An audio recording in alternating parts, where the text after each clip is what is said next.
এই ভেবে যে ইন্দ্রাণীকে একা রেখে ফিরে আসতে হবে, কারণ একদিন পরেই তার একটি চাকরির ইন্টারভিউ।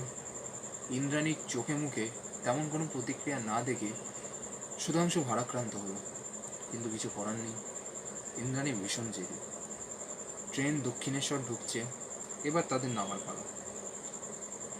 পর মুহূর্তে একটি ট্যাক্সি ধরে ইন্দ্রাণী ও সুধাংশু চলল কলেজ কোয়ার্টারের সামনে। গন্তব্যে পৌঁছে এবার সুধাংশুকে তার বিদায় জানানোর পালা।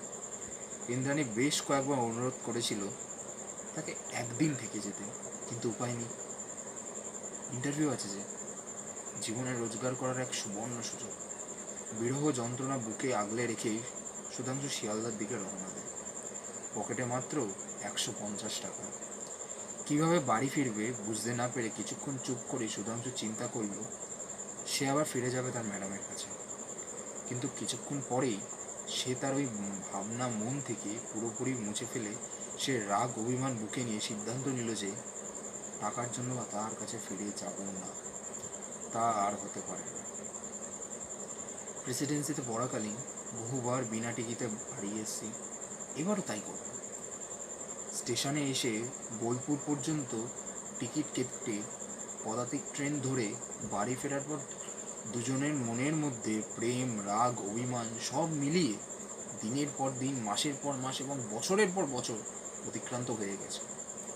সময়ের সাথে মানসিকতারও পরিবর্তন হয়েছে। সুধাংশু অবসাদে এখন পুরোপুরি গৃহবন্দী। এর মধ্যে একের পর এক ধ্বংসাত্মক মহামারী, প্রাকৃতিক দুর্যোগ, সমগ্র জনজীবন বিপর্যস্ত। সুধাংশুর মধ্যে সে প্রতিভা, যে সম্ভাবনা ছিল, ধীরে ধীরে তাও ক্ষয়ের সম্মুখীন। সেদিনে সে ইন্টারভিউয়ে সুধাংশু কোয়ালিফাই করেনি। সমকালীন হতাশাজনক পরিস্থিতির চাপে একবার সুইসাইড অ্যাটেম্পও করতে চেয়েছিল সে, কিন্তু তা করেনি সুধাংশু। বর্তমানে তাদের প্রেমের মোহমায়া বাঁধন কিঞ্চিত শীতল হয়েছে। সুধাংশু আজ নিজেই নিজেকে চিন্তা করে সে হারিয়ে ফেলেছে তার মনের ছোঁয়া।